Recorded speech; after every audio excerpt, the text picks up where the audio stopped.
and welcome you to the college, really. I'm a chemical pathologist, and I work in Aberdeen, but I spend about half my time carrying out college president duties in London. The thing I want to emphasise Excuse me. The thing I want to emphasize is just how important the college has become.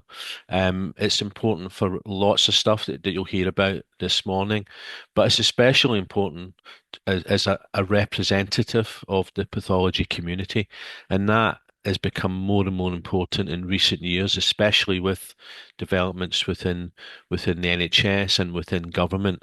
And pathology's voice needs to be up there, and the college is the main way in which your professional well-being can be represented within all the decision making that has been made. It's tough times in the NHS, as you all know, and the college is very much interacting with government, senior ministers, secretaries of state, and so on, in order that the important stuff that pathology needs to stand for is heard. You'll all know that pathology is hugely important to healthcare, and up to 95% of healthcare interactions involve pathology testing to some extent. And this ranges from blood tests to histology, to a whole multitude of other services that pathology offers.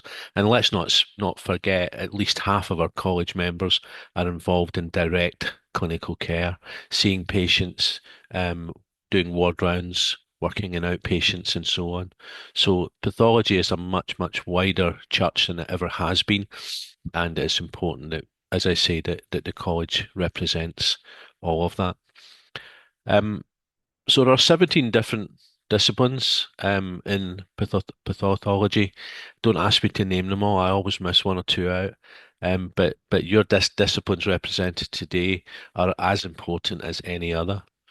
We cover a wide range of interests, as I've said, and we're all vital to healthcare, working on our own, working within our teams, working across laboratory disciplines, but also increasingly multidisciplinary around the NHS and other areas where pathologists work. So pathology, we're not just about diagnosis, of course, we're also about screening, prevention, directing and delivering treatment to patients, and all the clinical work that we're involved with. There are many opportunities, as you'll find out, both as a trainee and hopefully as a future consultant, such as participating in research. Pathology is vital for most clinical research, and it's relatively easy, I think, to get involved in research, both as a trainee but also as a consultant, because we are pivotal to so many patient pathways. And while we don't do as much primary research within laboratory medicine these days, there are many research teams and programs that we can link in with to ensure that pathology is represented. So I would really urge to look out for that. Research can mean a lot of things, of course, and it does not necessarily mean going down an academic training route or even a future academic job. I've spent time both in academia and the NHS, and research is just as important in both. So as trainees, my advice is to become interested, link up with existing research teams, volunteer your time, develop your own ideas, get involved. There is no quick route here. It all needs to be built up. Get some ideas, get some data, of which we have a huge amount within laboratory medicine, and present it at local meetings, develop abstracts, posters at larger meetings, maybe even oral presentations. And finally, the hardest bit, publishing. Usually, initially as a minor author as part of a team, hence the importance of lining up with established work that's already going. Volunteering and doing the graft is absolutely part of that. And to be honest, some you win, some you lose, but you need to be in the game to get anything out of it. Teaching is another important area that holds numerous possibilities, and as trainees, you will begin to get involved in delivering important pathology teaching to undergraduates, postgraduates, early stage trainees, scientists, and allied healthcare professionals, many of whom will form part of your future MDTs. And you will learn from them also. Teaching and research go together and will continue to be part of your future careers, and of course form the basis of those of you who end up going down the pure academic route. Within each specialty, there are, of course, options for specialising or taking an interest in specific areas, and this needs some thought, as it may be linked both to your current interests or indeed an essential requirement for a future job you may want in a particular place.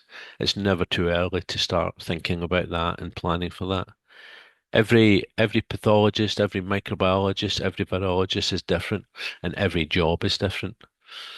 Looking back, I specialised mainly in intravenous nutritional support, cardiovascular risk, and also my department is involved in bariatric surgery services. So I know that there won't be another chemical pathology department in the UK who does all of that at the one time. So it's important to recognise that post CCT there are differences, and lining yourself up for those differences is something that you need to think about at some point. Research-wise, I got involved in demand optimization, supporting randomized controlled trials, at least the laboratory element of it, and had a look at new biomarker innovation as well, and the introduction of new tests such as troponin for cardiac testing. Some of this happened by accident, but some of it was also my choice. In terms of timelines, there's no rush to finish training. I really emphasize that. So finishing training and getting to CCT in the shortest possible time is not necessarily in your best interest. Yes, you may find yourself at the top of the sort of training escalator, but in order to be competitive enough to compete for that job you want, my advice is take your time, expand your portfolio and your CV. There's lots of job opportunities now, more than there ever was, across not just the NHS, but academia, industry, private sector, jobs abroad, and even other sectors. I'm a biochemist by trade. I'm good with numbers. Um,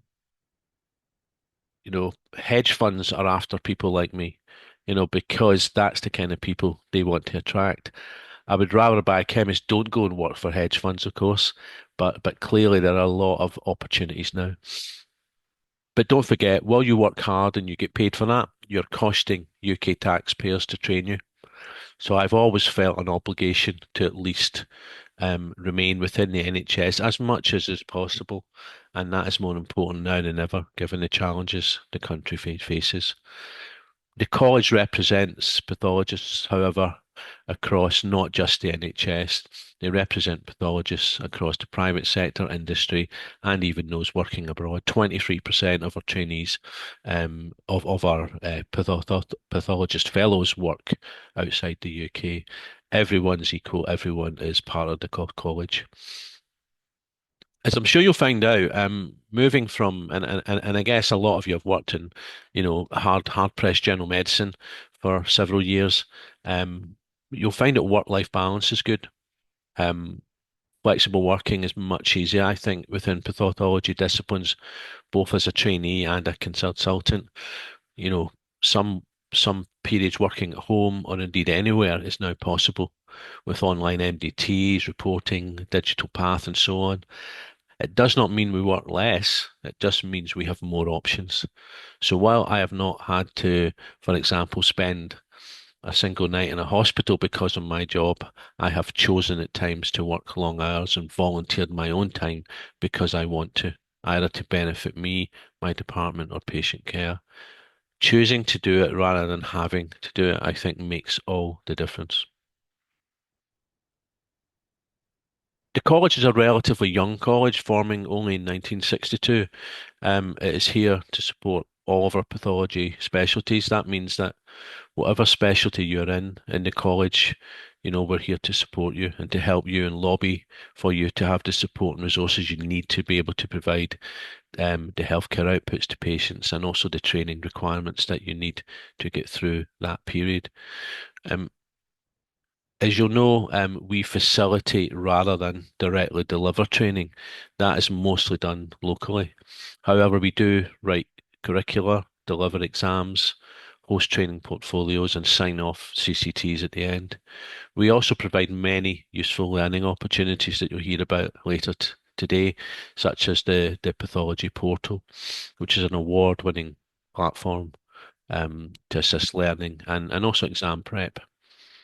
And we also provide a number of webinars, tutorials, and symposiums, so keep your eye out. We have a trainees committee, and I would urge you to get involved. We've always got vacancies on it, and there are many other activities associated with public engagement, working with the media, and the whole aspect of learning. Let me finish though with some harsh truths, some elephants in the room. We all work in medicine, as I said, at a very difficult time. Under-resourced, understaffed, waiting lists, financial pressures, and now we're beginning to see some failing services. There are no short-term fixes, and this may at times impact training and make the day job harder. I would urge you to be more sympathetic and more of a team player, supporting each other, wider colleagues, and especially your trainers when times are tough. One final thing to comment on is exams, and you'll hear a bit more about them. And we listen all the time. We know exams are expensive. Um, as a college, we deliver multiple stage exams for 17 disciplines and other groups, and we have a small but dedicated team backed up by hundreds of volunteer examiners. No one gets paid for it. We do not make a single penny of profit out of exams. We keep the cost as low as possible. But despite this, we absolutely recognise the difficulty, especially in today's climate. Make sure you take advantage of things like tax rebates to reduce this burden, and we will, promise to work as hard as we can to ensure that exam costs are kept as low as is possible. So your journey within the college begins now and will hopefully span your entire career, supporting you in CPD, education, guidelines, standards, and representing the profession to government, the media, and the public. But remember, colleges are not a them and us situation. We are all largely volunteers, including me, and you're part of this college now. This is not my college or indeed your college, it's our college, and this is the start of your journey with RCPath, and I wish you all the best in your future training and your future careers. And I'm absolutely certain that making a choice to join the pathology community, you will not regret that choice. So thank you very much. Hand back to Ronan now, I think. Thanks very much indeed, Bernie, for that introduction to the college and guided tour of pathology careers. So just before we move on to our next speaker, I thought I'd take a moment to introduce the training team to you. So our training team looks after queries from trainers who supervise you day to day, and ultimately at the end of your training, the training team will process the paperwork that you need to receive your CCT. So I'm going to give the training team a very quick chance to just say hello to you before we move on. So first of all is Jenny. Jenny, would you like to introduce yourself? Hello everyone, I'm Jenny McGinley and I'm the training manager at the college, and I suspect I'll probably communicate with you at some point throughout your training. So thank you. Thanks, Jenny. I'm sure you will. Yeah. And Louis. Morning, everyone. I'm Louis Nyerere. I'm the training officer at the college, and I look forward to working with you on your journey. Thanks, Louis. And Adobe. Hi, everyone. It's Adobe. I'm the training coordinator at the college. And as I say, between them, Adobe, Louis, and Jenny will address many of the queries and questions that you have as you go through your training in terms of how the college can help support you and interact with your deaneries as your training goes by. Now that's the training team, and leading the training team is our Director of Learning, who is Joe Brinklow. And Joe is going to give the next presentation. As I say, unfortunately, she can't be with us today, but she has recorded a presentation to give you an introduction to the role of the college and the role of the college in your training.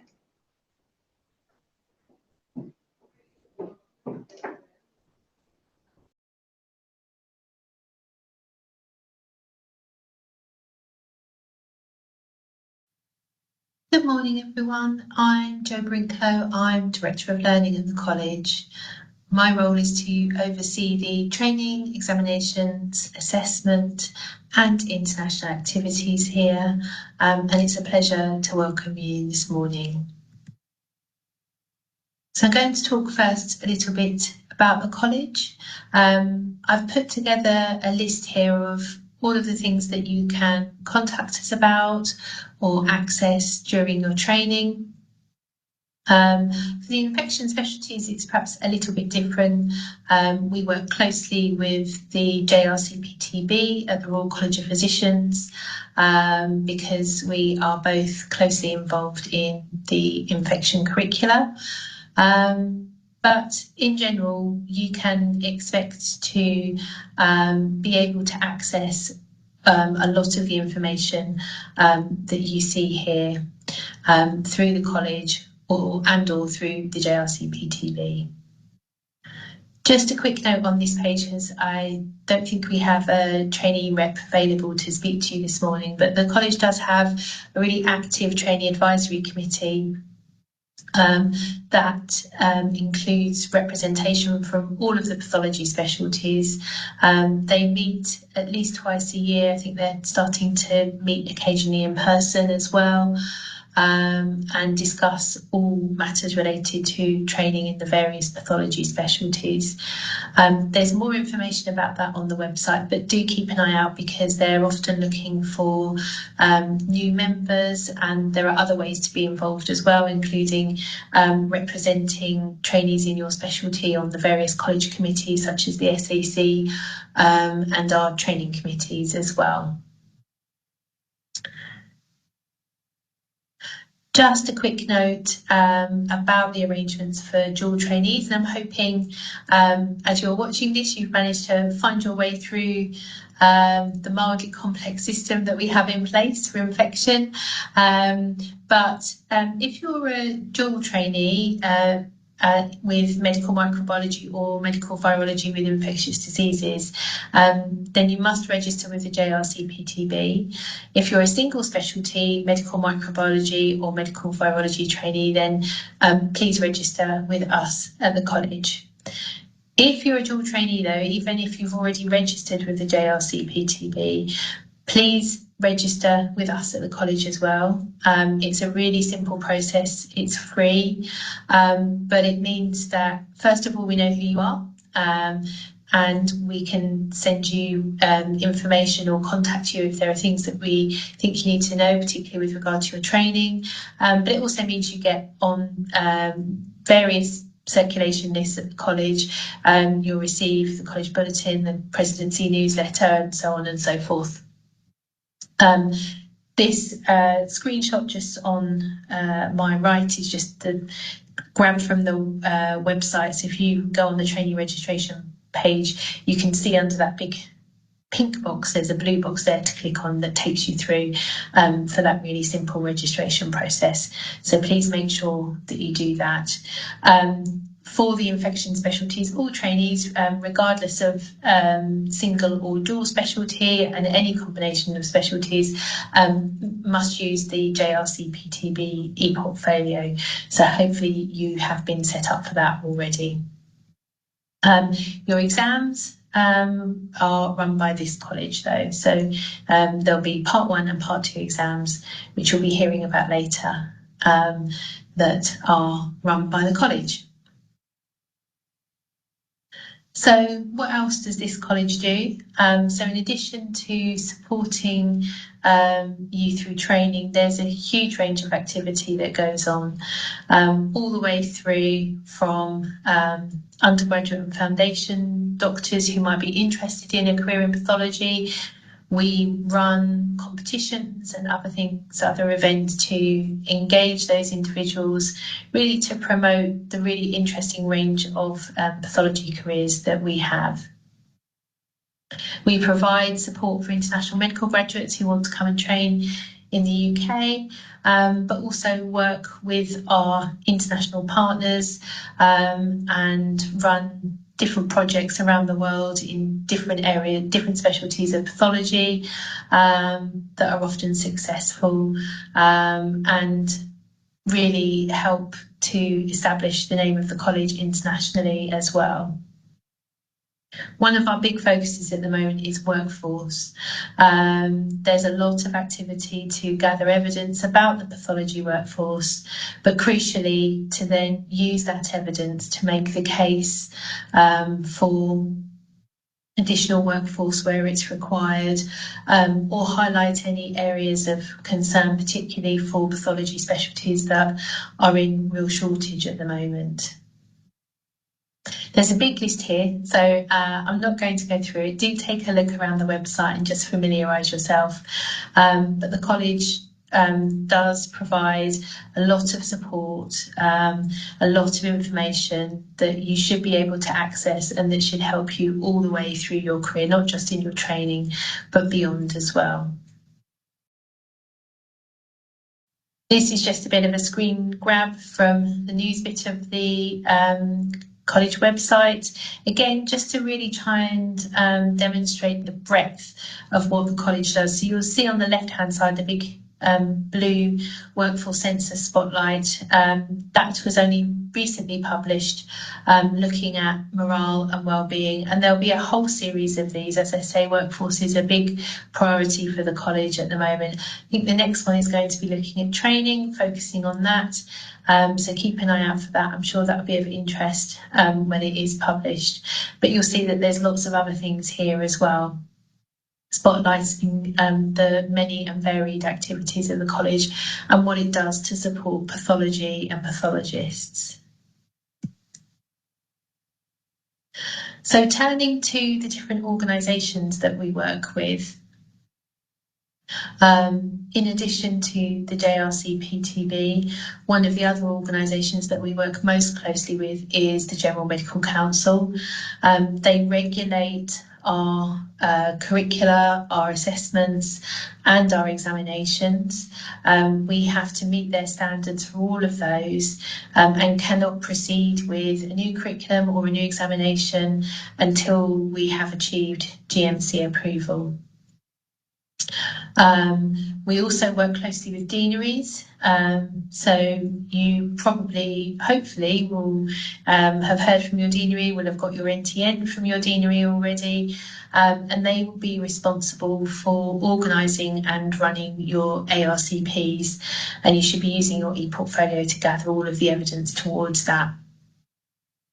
And then sitting under that is the local education providers, who obviously that's sort of where all the training is provided as you rotate through the various aspects of the programme. These are some of the key GMC documents, particularly Excellence by Design, which sets out the standards for postgraduate curricula, and the generic professional capabilities framework, which was integrated into all of our college curricula back in 2021, as it was with other college curricula as well. All of these are available on the GMC website if you want to take a look.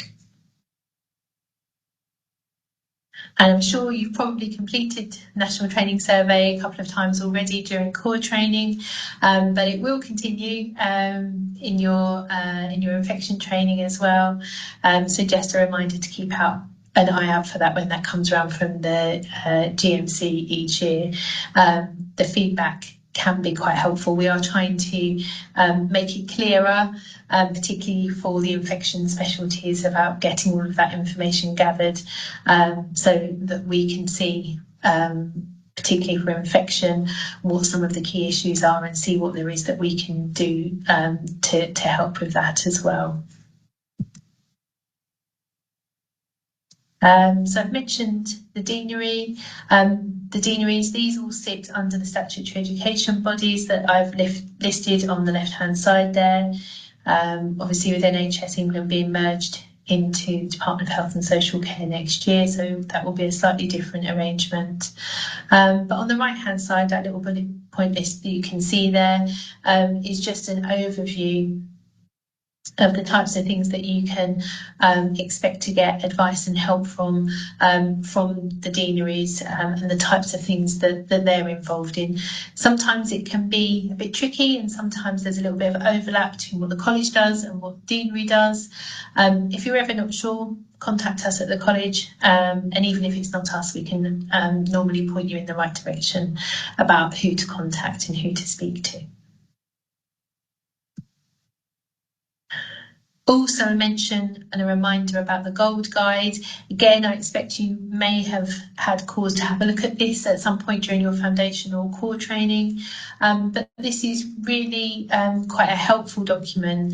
As I've said here, it sets out the arrangements agreed by the 4 UK health departments, both for foundation and specialty training programmes, but there are some really useful sections in there that explain some of the really common processes, the whole section about RCP, for example, about out of programme training and how that can be managed, and so on and so forth.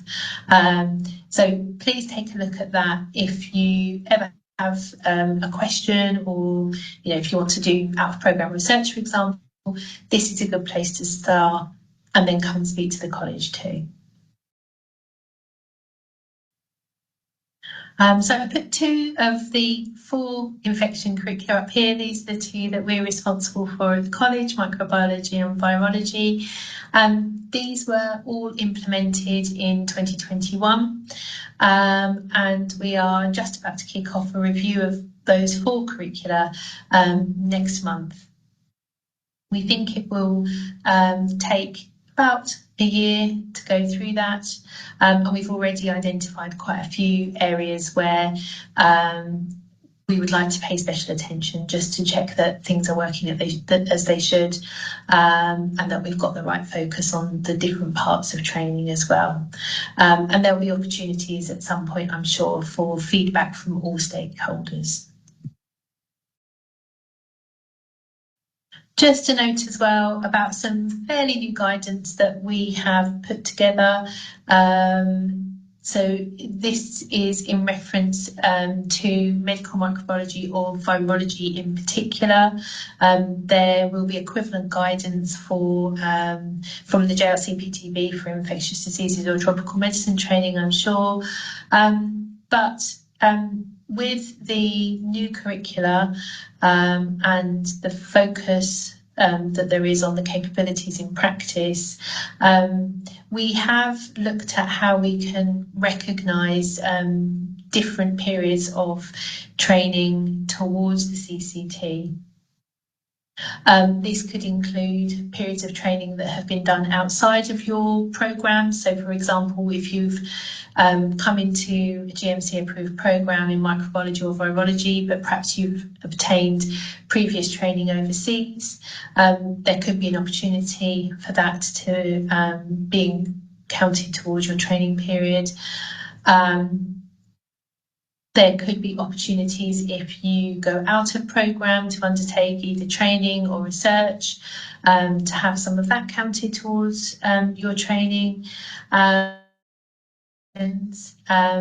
it might be possible to accelerate through training if you're really zooming through things really well and hitting everything that you need to do, perhaps a little bit ahead of time. That can be taken into account too. As I say, these apply to medical microbiology and virology. So if you're doing dual training, take a look out for the equivalent documentation from the Royal College of Physicians as well. Just a note to say as well that when you register with us at the college, you have the opportunity to buy a Totem Pro card. These allow you to access a whole range of discounts for a whole range of retailers, towards train travel, all sorts of things. So if you're interested in purchasing one of these, again, all of this information is on the college website. Have a look and see if it's something that you think might benefit you during your training.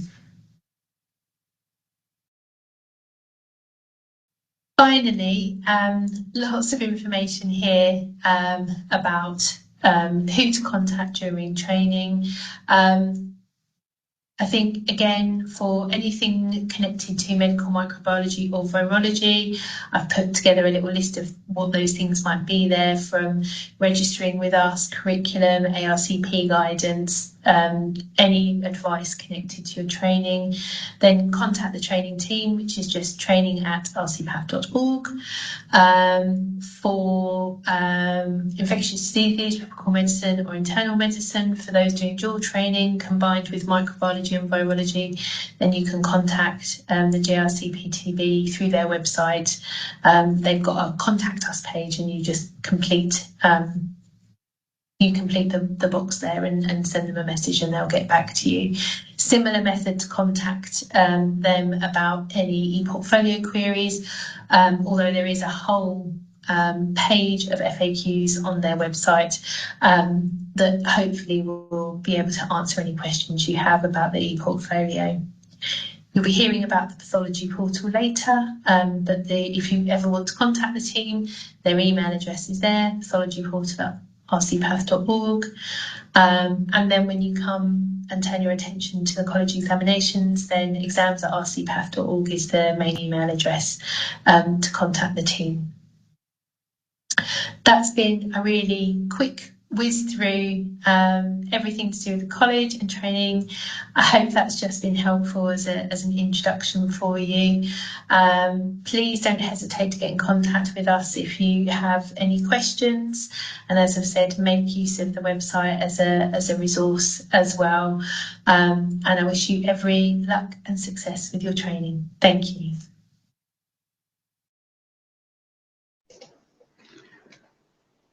Okay, so Joe has given you a flavour of the range of different players in the postgraduate medical education game, and as you'd have realised, that's a fairly complex kind of area, but please don't worry about that, because if you need help to navigate that during your training, no doubt you'll be able to get direction and support from your trainers, from your deaneries, and from us at the college if you need it. So something that's always of high priority to trainees embarking on a new career, a new specialty, is exams.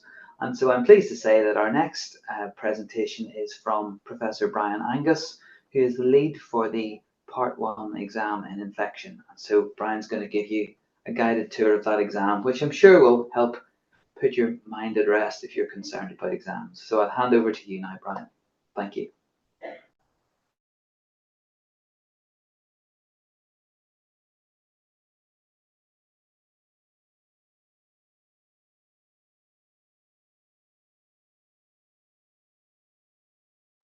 Hi, sorry, can you see my slides?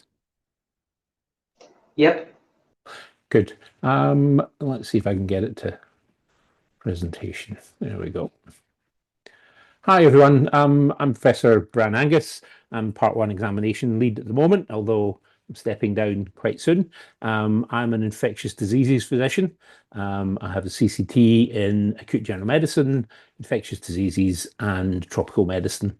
And I've been leading the exam over the past few years. And I previously was involved in the infectious diseases SCE exam when it was run by the Royal College of Physicians. So I'm just going to run quickly through the exam, just give you a little bit of background for things. So the college offers this FRCPath Part 1 and Combined Infection Certificate Examination, CICE, from autumn 2016, when the combined training really started. And then we run it twice yearly in spring and autumn. And the examination covers quite a few things. So it's designed to test the combined infection training component of the medical microbiology, medical virology, and the infectious diseases training curricula, and also some of the clinical scientists as well. So medically qualified candidates are expected to have trained in a recognised regional specialist training programme in combined infection for a period normally of not less than 12 months. There are, of course, other ways to come in, and so the exam is really to assess the knowledge and understanding of the combined scientific and clinical basis of medical microbiology, virology, and infectious diseases. As I say, for the regional specialist training programs, you have to have been training for at least 12 months. But there are also options for non-medically qualified candidates to have trained in a recognised training programme in a microbiology lab, again for no less than 12 months. But they must be state registered or the equivalent of state registered in another country. And as I say, this is the way for clinical scientists to access the exam. So I think one of the things that is often confusing, and we've had people applying for the wrong exam, is that although this is one assessment overall, there are actually little subsections within it for the different groups. So there are two different exams really within one. So there's the FRCPath Part 1 infection, which is also with the combined infection certificate examination, the CICE. Overall, the whole assessment is 2 papers of 100 multiple choice questions, really best of 5. Each paper will be a 3-hour examination. It's all run online with remote online proctoring. But you have to select which one you want to sit. So the Part 1 infection exam is really for trainees in medical microbiology, medical virology, infectious diseases combined with medical microbiology, infectious diseases combined with medical virology, microbiology, tropical medicine, and microbiology, medical virology, and tropical medicine. Really for people who want to sit FRCPath Part 2 in medical microbiology or medical virology should sit this Part 1 infection exam. The CICE is for trainees in ID and internal medicine or tropical medicine, internal medicine, who don't require to sit FRCPath Part 2. I think for overseas candidates who are thinking of doing full FRCPath Part 2, then you need to select that you're sitting the Part 1 infection exam. As I say, for the medical microbiology and virology, there's one 3-hour paper with 125 multiple choice questions. Again, online examination, can sit at home with remote online proctoring. And this exam is for scientific microbiology and virology trainees who are training for the HSST programme or equivalent, including outside of the UK. And as I say, that's really for clinical scientists. So there's a sort of subset. We take out a lot of the very clinically based questions. There's a little link there, we'll be able to get the slides later, that takes you to a very useful website that's got a lot of the inside information on this. So the curriculum, I think Harriet's going to talk a little bit about this, but really it's to test core knowledge in medical microbiology, virology, and infectious diseases. So the CIT curriculum is common to each individual infection-related specialty training curriculum. And again, these are all available on the college website. But the key content areas, just to let you know, are general microbiology and basic science. So some of the basic stuff, the principles of microbial growth, some sort of molecular biology, cellular pathology, but also laboratory-based things like sterilization, disinfection, and particularly infection control, both in the laboratory, but also in clinical situations. The virology, again, covers things like basic biology of viruses, structure, replication, pathogenic mechanisms, and bacteriology, again, similarly, things like taxonomy, virulence factors, and some of the molecular and cellular pathogenesis of bacterial infections. Same can be said of mycology. We also cover parasitology. Immunology, again, is important. And then antimicrobial therapy, again, including the molecular basis of the actions, and particularly a focus on antimicrobial resistance and stewardship. So the format, we have a sort of blueprint that we have, and you can see for the total, we have a distribution of things. So we have about 20 questions on basic biology, 30 on laboratory practice, and people should have had some experience in laboratory in order to do this. Obviously, the clinical science is more experience, health and safety in the lab as well, and then public health, infection prevention control.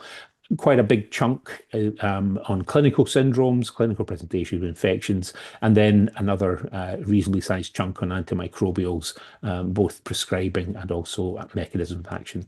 We do cover vaccination, also still cover some aspects, particularly of HIV medicine, and then some travel medicine. These are all part of the curriculum.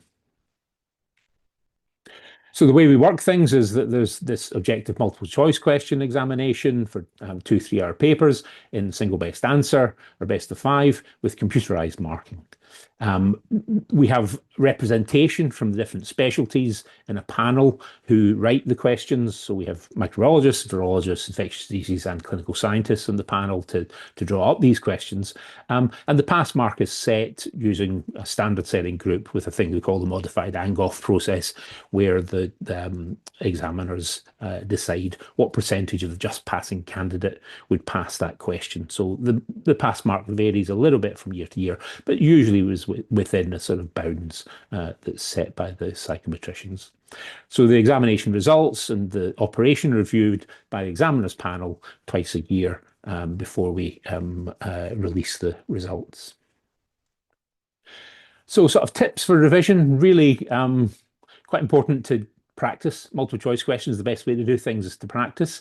I would suggest that this website, microregistrar.com, has got a lot of good information on it about question banks and how to find them and how to do them, and best to practice. Particularly SBAs, EMQs, extended matching questions, we don't really use anymore, but it's important to get familiar with doing lots of questions. We like active learning, so people often find now, particularly Anki is quite a useful thing for flashcards for memorizing facts and concepts, but also there are lots of YouTube videos for more complex topics. But again, the main place to learn is in the clinic or in the laboratory. You've got to understand, to be prepared to apply knowledge to clinical, and don't forget about laboratory scenarios, because the exam assess understanding and practical application of these things in practice rather than just memorization, although there are some facts that we would want you to memorize. So there's a little list here about recommended reading, and usually we recommend people try and keep up to date with national UK guidelines, and certainly as an exam board we make sure that the questions are up to date, particularly related to NICE, but also other UK guidelines, particularly SIGN, and also the Green Book on vaccination. The Oxford Handbook in Infectious Diseases Microbiology is a must read. I'm not one of the authors in that, and as I say, I've listed some other things. Also infection control, and there's a little bit of statistics and basic science within that as well. So these are the things that we normally recommend. So any questions?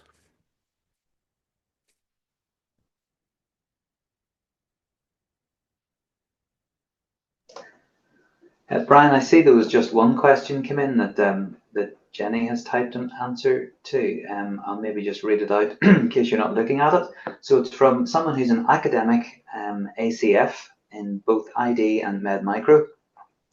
And the question is, if there have been 3 months of research during their ST3 year, would they still be able to sit the exam in autumn of their ST4 year? So they'll have done 9 months of training. So I think that would be something to be discussed with your educational supervisor. Again, there's a bit of flexibility in these things, but again, I think talking to your education supervisor about what exactly you've done. I mean, there's research and there's research. If you're in a lab doing genomic sequencing all the time, it's quite different from being involved in running a clinical trial. So I think there's a little bit of flexibility in that.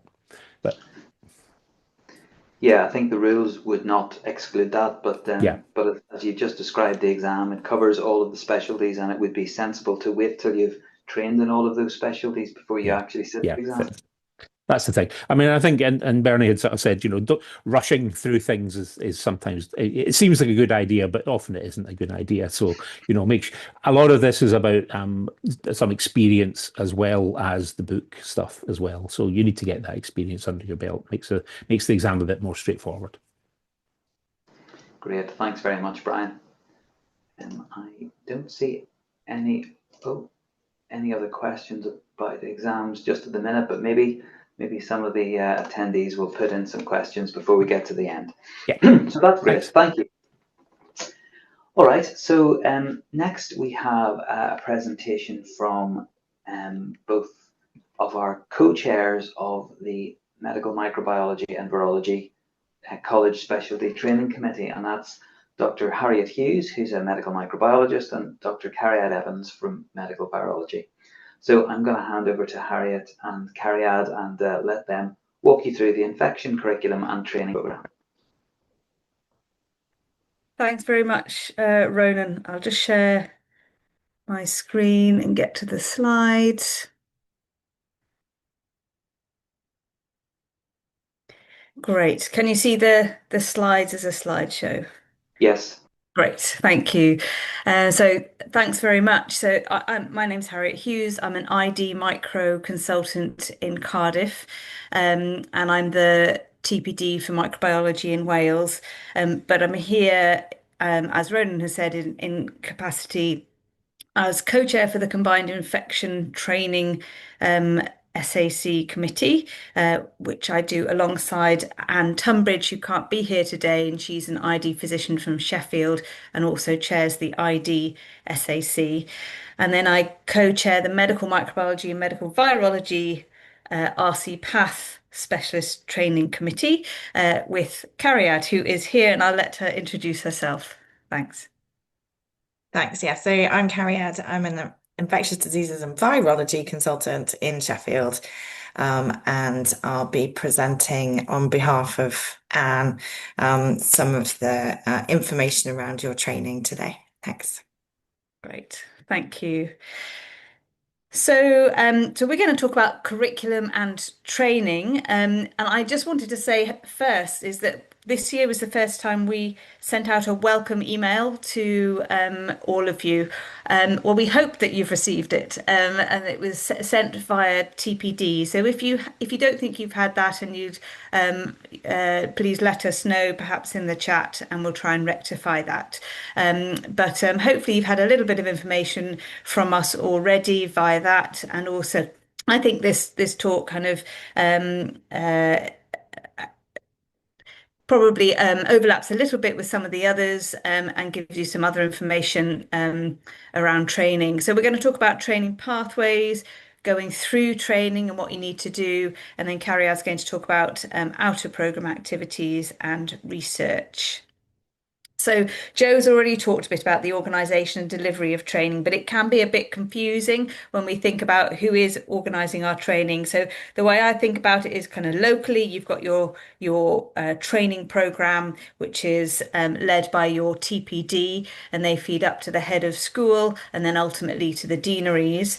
And those deaneries all have different names, as Joe went through. So I work in Wales, where it's HEIW, Health Education Improvement Wales, but all four nations have an organisation that carries out a similar role.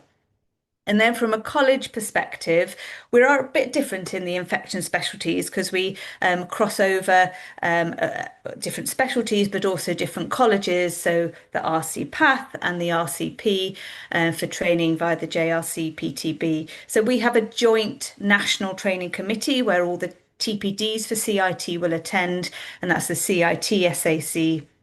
And then the other long acronym, the MMMV CSTC. So for the medical microbiology and medical virology components of training for TPDs and those specialties, that's one that Cariad and I co-chair. And then there's a separate ID tropical medicine SAC that Anne chairs for the RCP. But we work closely together and with the colleges to try and coordinate training.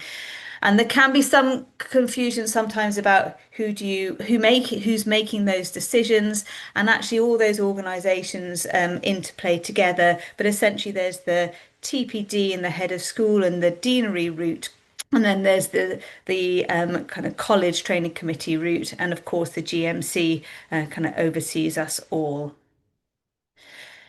So in terms of training and infection, there's been quite a lot of changes over the last decade. It was 2014 when the biggest change to training and infection specialties started, and that was when we asked for entry after MRCP via core medical or ACCS. And that's when CIT training for all people training in an infection, CCT, started. And then the Shape of Training review led to the changes to the current curriculum, the 2021 curricula. And we are the only specialty that has entry via Group 1 and Group 2 medical specialties. And at that time, there was the change to the assessments, which I'll go through the capabilities in practice, which is a new way that and you may well be experiencing this already, but a new way that you are now assessed against the different competencies. This year, as Joe mentioned, we're undergoing a review of those curricula to check that they are deliverable and resulting in the kind of infection doctors that we need for the future workforce, and we look forward to progressing that. So back to your training now. So CIT is 2 years, and then depending on your particular CCTs, you have higher infection training for 2 or 3 years. So if you're a single specialty trainee in microbiology or virology, you have 2 years of higher training after CIT. And if you're dual training with microbiology or virology with ID, it's 3 years HIT. And then if you were ID and internal medicine, it's 2 years and 2 years also. I'm not going to go into the tropical training per se now, because there's been quite a few changes to that over recent years. But if there are particular questions, we'll do our best to answer them. So what do you learn? Now, I'm pleased that Brian went through some of the different aspects of the curriculum, because I'm not delving deep into the syllabus and the curriculum. But just to think about the content of the learning, you get a lot of your experience from your just day-to-day experiential learning through routine work, and that routine work covers a variety of different interactions, from the bench to the kind of clinical hub in a microbiology, to MDTs, to inpatient ID work, outpatients of a huge different variety, and of course clinical consults. We are a very consult-based specialty, I feel. Each programme in infection specialties is slightly different nationally, and that's because the way that infection services are set up and run is slightly different, and the needs of the different populations are different depending where in the country you are. So and accordingly the infection services have evolved slightly differently. So although your exact rotations might look slightly different, there are some guidelines in the curriculum about some kind of minimum durations that you would undertake during CIT, and then through into higher training as well. But in general, you're all following the same curriculum and the same syllabus, but you shouldn't be worried if your program looks slightly different to somebody elsewhere. As well as the day-to-day work, of course, there's training days. So you'll have a program of training days in your region, and there are national training days as well, and meetings and conferences and courses, and we really encourage our trainees to get involved in those. We, as the SAC, in the last couple of years, have developed a supported courses list for infection trainees, and we updated that this year and added some current costs and links to those, and that is available from your TPDs, and if you haven't had it from your TPDs, they'd be very happy, I'm sure, for you to ask them for it, because hopefully that's a useful resource for you. Self-study with a variety of different evolving educational resources is obviously important, and Brian has given you a really nice list of different resources. And of course, also the specialist societies provide different training days, etc. as well. And in infection, we're lucky because there are so many different specialist societies that you can join. And usually, as a trainee, it's free to join.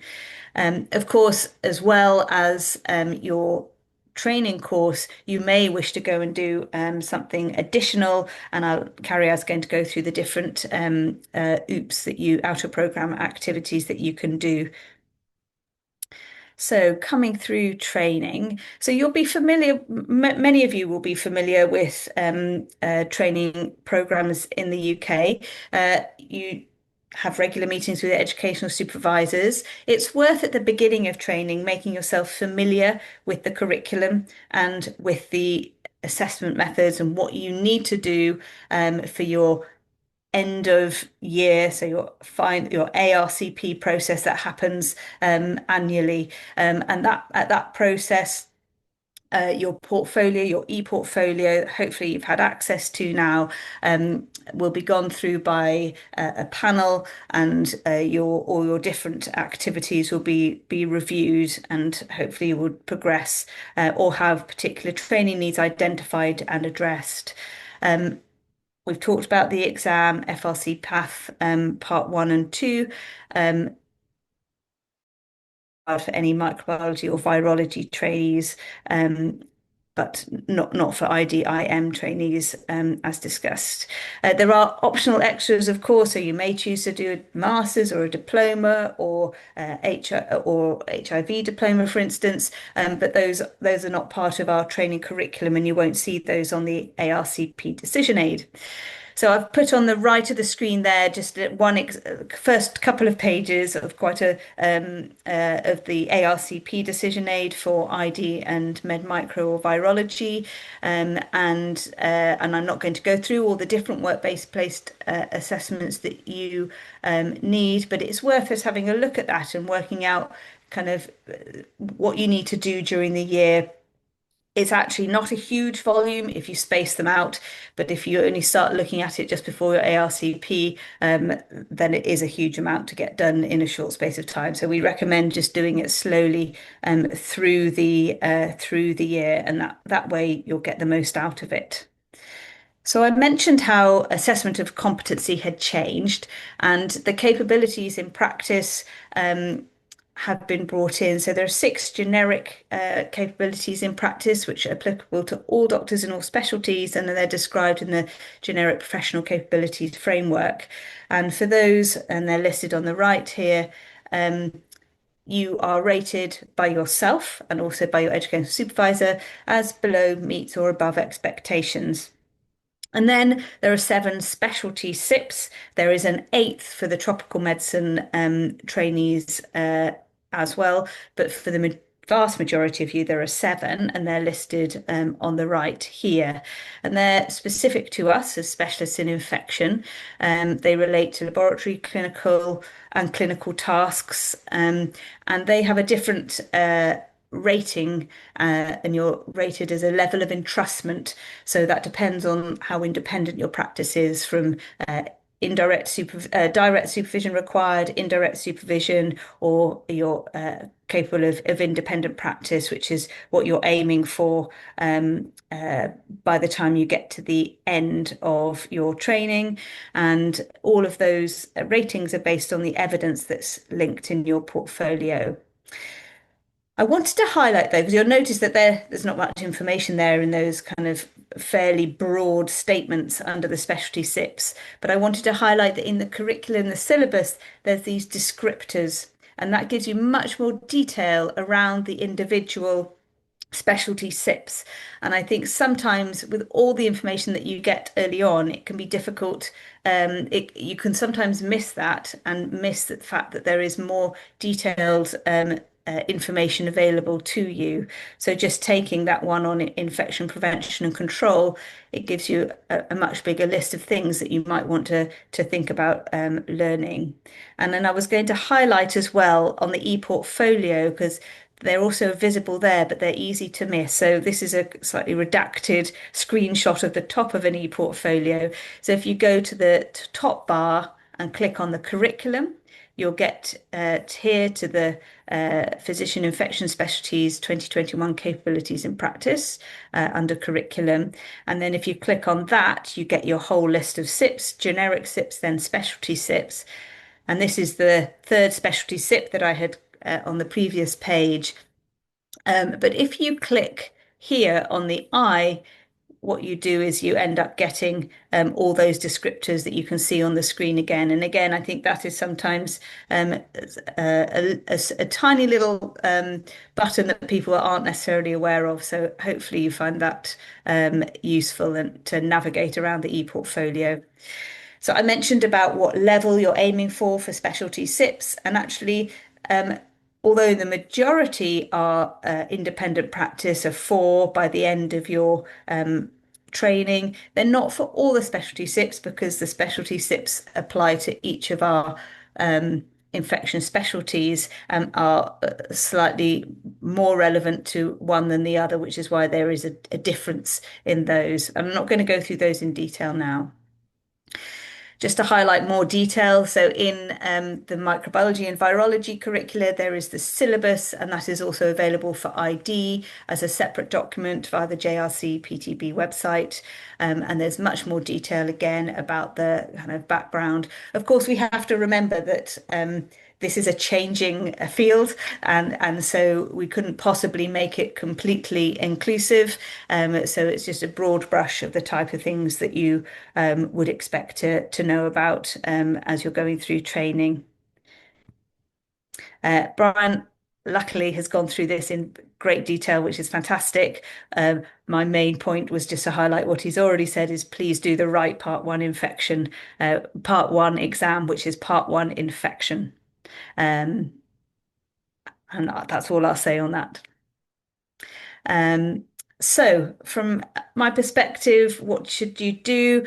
Please register with the college, as Joe said. So even if you're a joint trainee, please make sure you fill in the right thing for the college to say that you are doing dual training.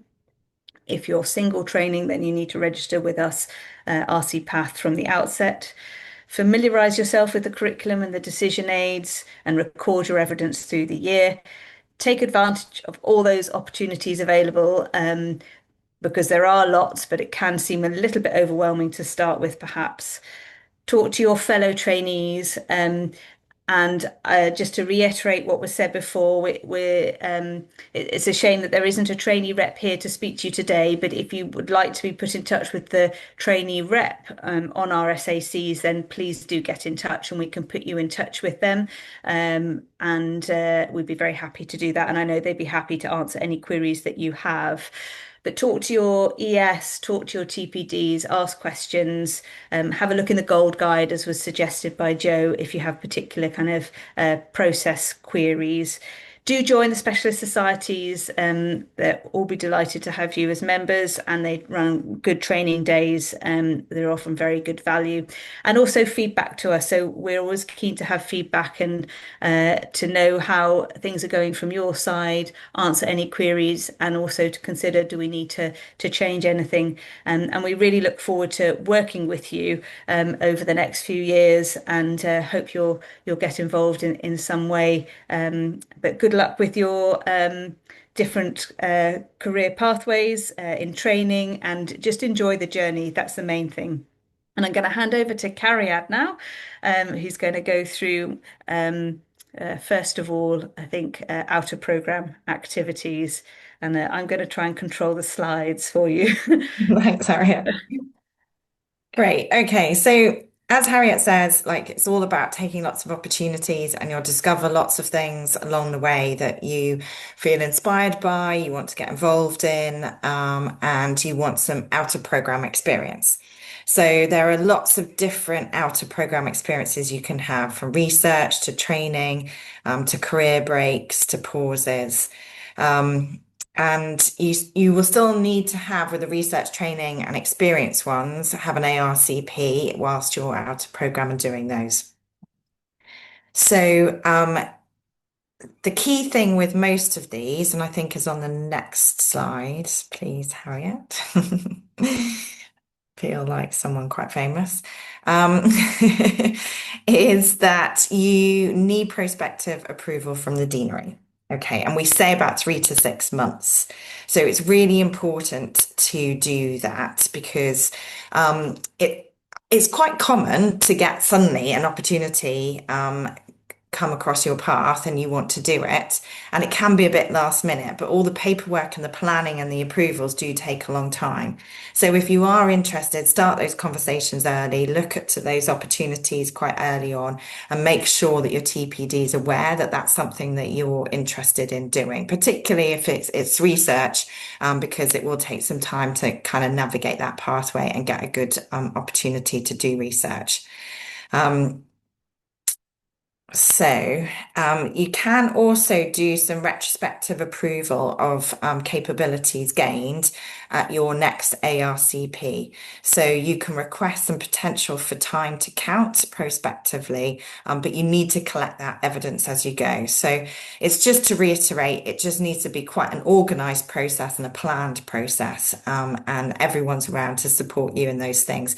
Generally, as infection specialists, we've all been quite creative with our training. We've had quite a bit of time out. We know that it's another string to our bow to kind of take these opportunities. So there will be plenty of people to talk to and get advice and support from. So from a research options point of view, there are options to do a standalone PhD or an MD.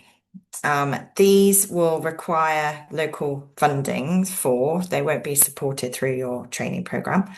And so the funding and the planning for funding can take some time. So again, they will just need a lot of kind of thought beforehand. PhDs are 3 years, MDs generally 2 years. So there are variations in these across the 5 nations. So I'm generally talking to England and kind of our experience. And you can also have these academic clinical fellow posts. Most of these opportunities for research would encourage a ST3 or ST4 entry. And these academic clinical fellows would then have 9 months in academic time to develop their proposal for their PhD and their MD. So what you would be doing is kind of working, hopefully with a research group in a lab, someone kind of established and affiliated with your department or where you're working, and they'll have some like project ideas. And so you'll go into their lab for 9 months and you'll work on developing that project, getting all your preliminary and pilot data, putting your proposals together, writing your grant applications, and starting to navigate that field of how you're going to apply for your PhD or your MD. So as I said, it's normally about 3 years for those. And then you would come back after that into clinical training. Then the next phase or stage that you can do some research is later on. So that's what's called an academic clinical lecturer. This is a postdoc opportunity. It's normally about 18 to 24 months that you've got left in your training that you will do this opportunity. So if you imagine it's in your higher infection training, your HIT years. And this is when you're like a higher specialist in your research field. So it's an opportunity to take your research further in your later stages of training. And you tend to be 50-50 clinical and academic.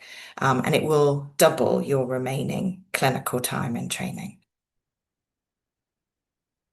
So that's all the out of programme opportunities. So any questions from anybody?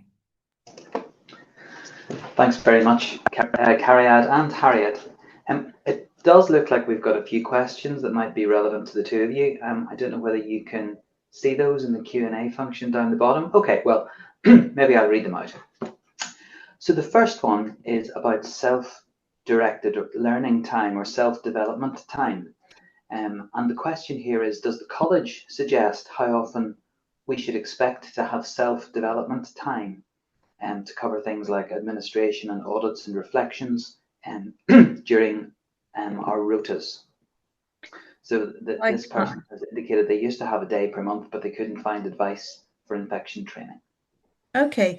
I mean, from my perspective, in Wales, there's HEIW have clear guidance on what's called EDT, so educational development time, which I think is a similar term for this kind of time that we talk about. And it's not a specialty specific time. It's a kind of deanery wide, and I usually that time for HIW would be based on other deaneries too, so there's continuity across all four nations. So I expect the same time is suggested by for all training programs for all trainees wherever you are. So for us, and I'm thinking on my feet here, I think it's for ST3 and 4, it's 2 hours per week, which needs to be planned with your ES and kind of outcomes kind of defined, so that it's kind of catching up, so you know what you're doing, and then it's more than that once you get to ST 5, 6, 7. And I think that's 4 days, 4 hours per week, pro rata. Again, needs planning, but the exact, if I could just ask that you just double check that detail with the deaneries, and I can look that up now, but that's off the top of my head, and that's what we would try and aim to do for our trainees. There's always give and take because there's, as you know, clinical service ebbs and flows, training days ebb and flow, and so I think you are within the guidance allowed to clump some of that time together, or have a bit of flexibility about when it's taken, but that's what we tend to aim for. And I can look for that guidance elsewhere if needed. I think I would just second that, Harriet, and say that, basically this varies from deanery to deanery. And none of the pathology specialties have embedded a minimum self-development time in the curricula. I know that some other colleges and some other specialties have made recommendations in the curricula, but we have not, and it varies a bit from deanery to deanery, so check with your deanery. I guess, Cariad, do you have an experience of what in Sheffield, what your trainees are entitled to? We're really, no, is a simple answer. We're just very flexible around it, because when in your training program, there are times when, because we kind of like hot bench and cold bench, and the way that we work, we have time for people to have a little bit of protected opportunity to do those sorts of requirements. Thank you. And I think often when you're working up particularly to part 2, there may be some provision for that in terms of clinical activities.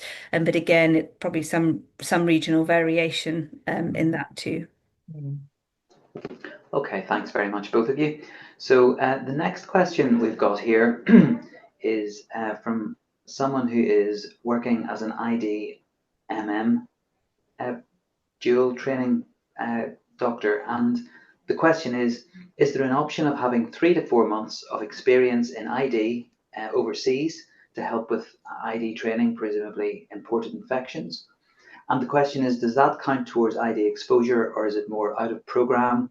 And it's really just to give to give some advice about how periods spent overseas are treated within the training program. Do you want me to answer that, Cariad, or we could probably both? Yeah. I mean, it would be an out of program experience, and it would be an OOP-E because it's out of the country and not in a GMC recognised post.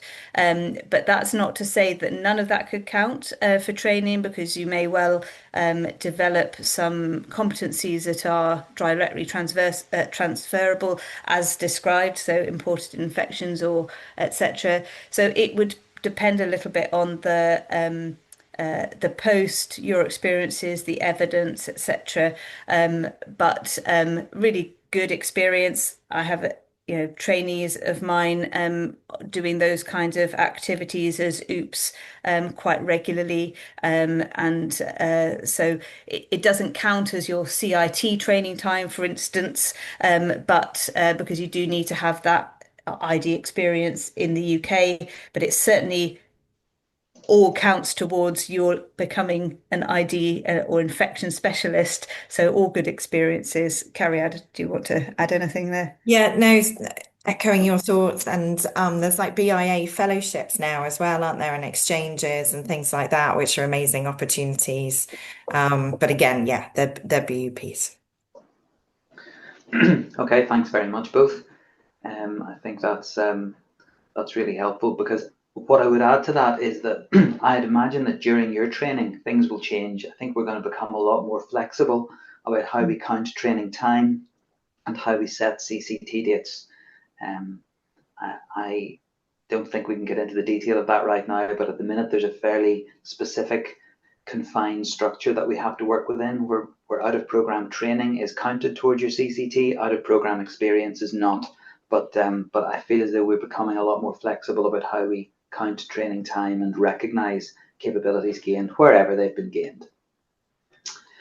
Okay, so the next part of that question, I think from the same participant, is: are there courses that are mandatory for everyone? Because they've clearly looked at your advice sheet, and they can see that there are lots of courses, and lots of them are quite expensive, and are any absolutely essential? So we spent quite a long time talking about this. So the only mandatory course is the ALS, which is particularly for ID, but during CIT as well.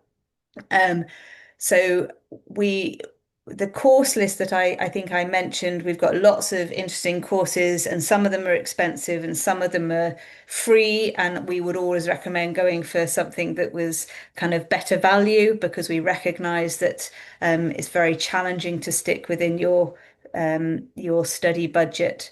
And that's a separate issue, and we recognize the difficulties of that. So nothing is mandatory, but there are a lot of kind of training days through the specialist societies. I think we're going to hear about Pathology Portal later. So a lot of those are kind of free of charge or very good value. But in terms of mandatory courses, no, we do. In order to have, so one thing that often we ask at the the penultimate ARCP is evidence of a leadership or management course. And we had a lot of debate about whether to make that mandatory, but people do gain these experiences in different ways. So it's not mandatory on the curriculum, but usually there are some local, perhaps deanery run management course that you could undertake to fulfill that. Or if you had a special interest, for instance, you might then want to go on a course that's more costly and kind of more in depth, but it's not mandatory on the curriculum. Cariad. Yeah, just a thing to add is you put a helpful little asterisk next to the ones on that giant list that they're referring to, the ones that were not mandatory but were highly recommended before CCT. So the ones that we felt gave the best value. So that's just a helpful little pointer if they hadn't seen that on that list. Thank you. Great, thank you. So before we move on, I'll maybe just ask you one more question that we've had so far. And again, it's about academic training. And the question is, when a trainee is in their ACF period, so in ST3, ST4, I wonder, can you give any advice about how much microbiology, virology, inpatient ID, clinics, etc., they should aim to be exposed to, given that they have maybe about 3 months of each year spent in research? So is there different advice for academic trainees? I can speak to our experience locally. I think it depends what you're training in. So I have an ACF who is virology and ID joint trainee. So the way that we have developed his training program in that first 2 years is to make sure that he has had 6 months' time in virology as a priority. He's had the 4 months as a minimum, which is something that we're discussing and reviewing with the curriculum in microbiology for him to have enough experience prior to taking the exam. And then he's had I think about 9 months in ID. So that's how we've done it, as sort of 9 months ID and 9 months in the lab specialties, to carve him out that time. You have to make it really bespoke, because again, as my experience, it depends what you want to do your PhD in. It depends on the timelines for the grants that you're putting forward for, where you're trying to get your funding from. So we've had to navigate some people out for a few months to time it for them writing those proposals. and balance that against the needs for your training through those early years. And that's super dependent on what you're training in as well. So I would just encourage you to meet with your TPDs and your academic supervisor and try and be super organized with that timeline with what you need in the lab, those key deadlines for your research applications, and what your priorities are for your clinical training. I don't know if you'd add any more, Harriet. I suppose only that I guess it can change if you need a bit more time later on in one of the other, because as you said, it's all bespoke. In way, I can't really add any personal experience because we have a different system, the WCAT system in Wales, and so it's a slightly different pathway. And happy to speak to anyone about that who needs it, but probably not for here. But yeah, agree with you that it's very bespoke. Great, thanks very much, both of you. So maybe what we'll do now is just move on, and if any more questions come in before the end of the session, we'll maybe drop back into those and pick them up again. Okay, so thank you very much, both Harriet and Cariad, for your talk and for answering the questions, because that's always a hard bit. Great, so next we have an introduction to the pathology portal from Luke. Luke is the pathology portal officer at the college, and no better person to give you an expert view of the portal. So we'll hand over to you, Luke. Thanks very much. Thanks, Ronan. Cheers. Let me just share my presentation here.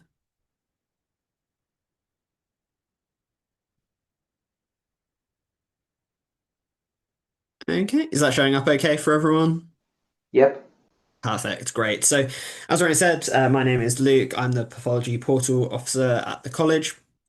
And I'm going to be giving you just a brief rundown of how the Pathology Portal can be useful for new trainees, and as Harriet and Cariad mentioned, how you can potentially get involved with the Pathology Portal as well. So, the Pathology Portal is a catalogue on the NHS England digital learning hub platform, the Learning Hub, and is designed to enhance the learning experience for those in pathology or pathology related roles. So we have people all the way from undergraduate all the way up to those with years of experience, and we provide access to almost 7,000 resources and more being added all the time from over 100 contributors, and that's across all of the different specialties that we support.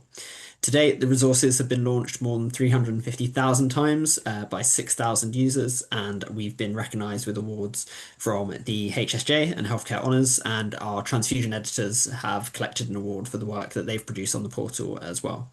Last year, we were included in a parliamentary response to a question around the work being done to address training around digital pathology.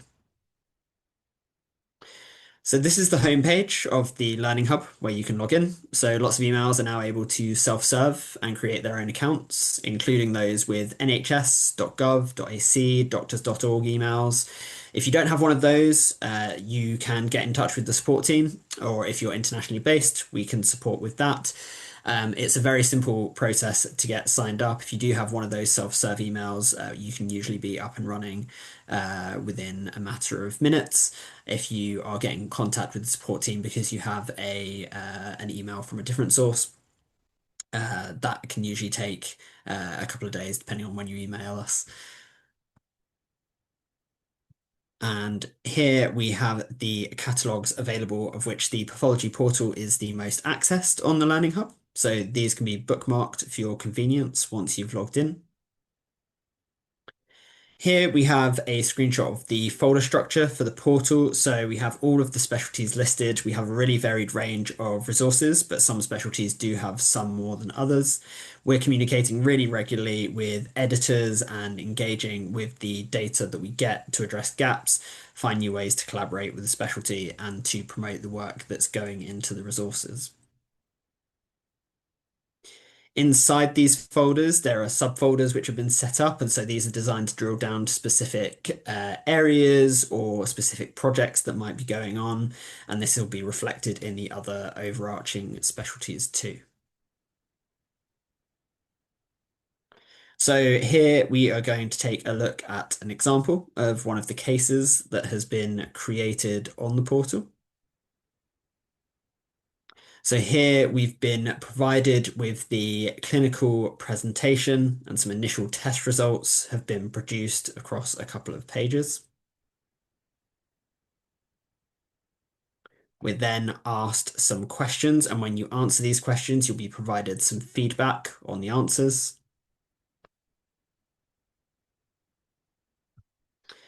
And then it progresses onto the second page. We're provided with a little more information, and it just helps to replicate the progression of a case in a real setting. So these are going to be some examples from other specialties, but the portal has included resources like tutorials. Our hematology editors hosted 4 morphology sessions aimed at ST3s last year, and they're doing a similar thing this year. That's allowed them to upload cases to the portal beforehand and use them on a Teams call to demonstrate and run the session, with trainees able to access the materials alongside those delivering the training. And these training sessions were recorded and uploaded afterwards, both for the benefit of those in attendance, but also those delivering the training and those who might be interested in that content in the future. And this is an example of where the Pathology portal can provide a space for learning that trainees can access at their own pace, support self-study alongside led sessions. The image that we have here is where we've supported with editing recordings of lectures of Teams and Zoom calls. So currently we're receiving monthly lectures from the UK HCDO, but we also have a couple of other contributors that we engage with regularly who are delivering short lectures on other specialties on a regular basis as well. Another example is where we've uploaded pathology slide seminars. So again, encouraging those delivering their teaching to use the portal as a host for slides and teaching sessions so that learners can view the slides simultaneously.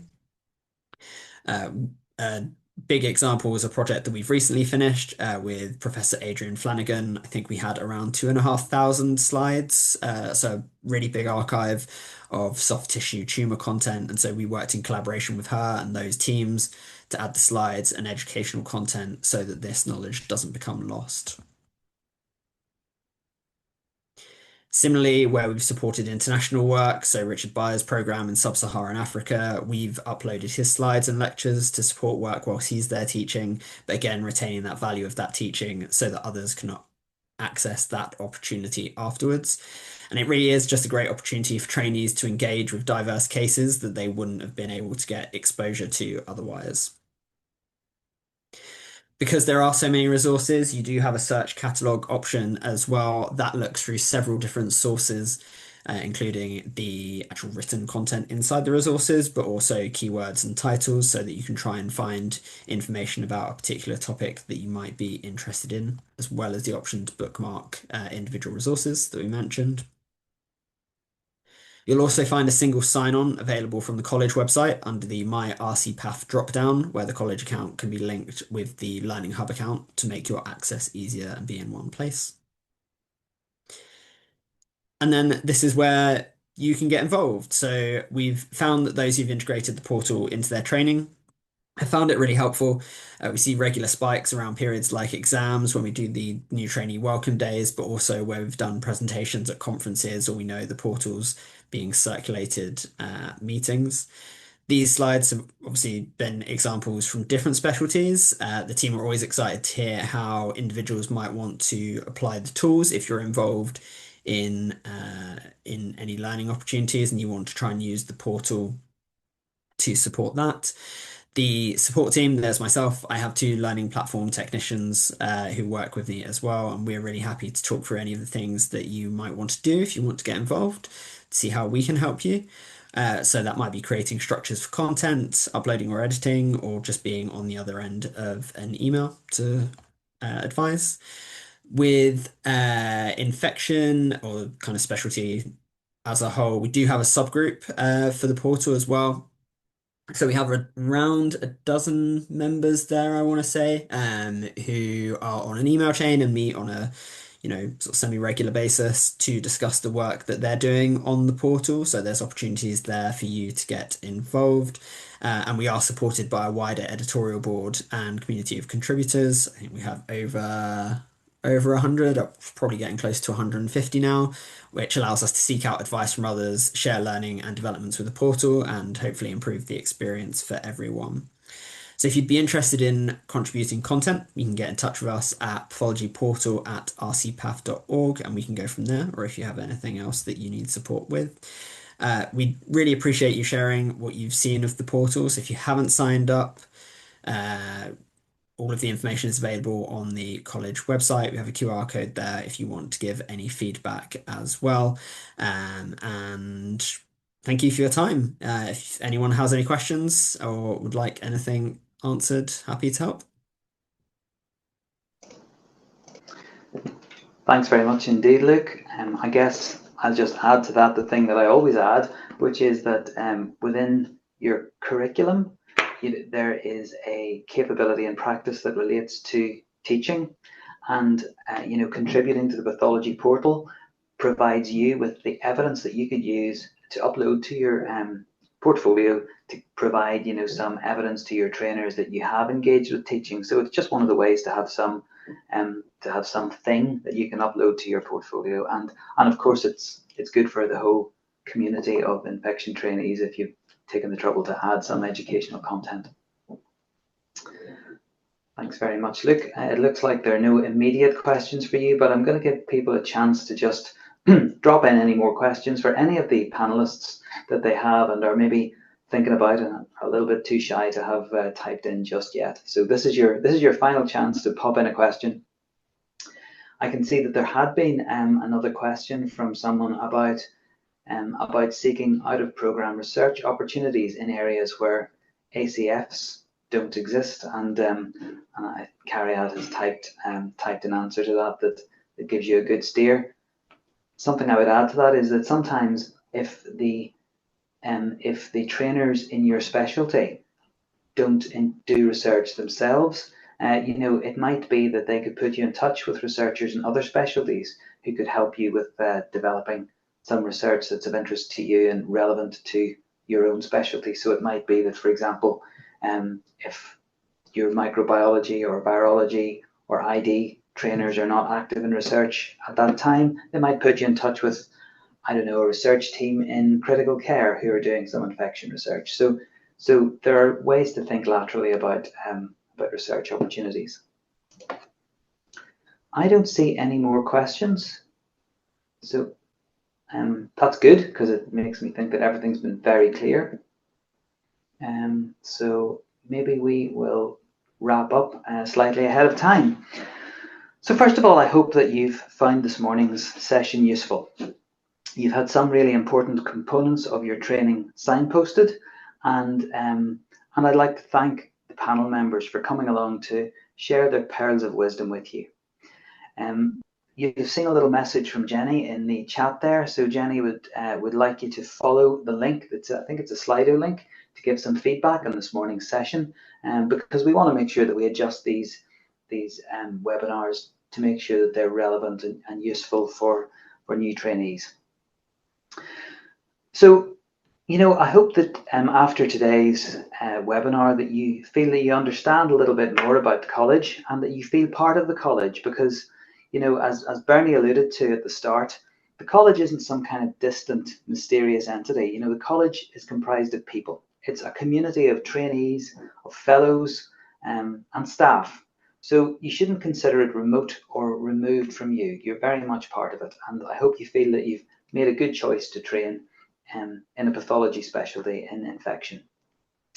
I'd like to finish on that note with a quote from Sophie Roberts, who's the chair of the Trainee Advisory Committee at the college. Sophie is an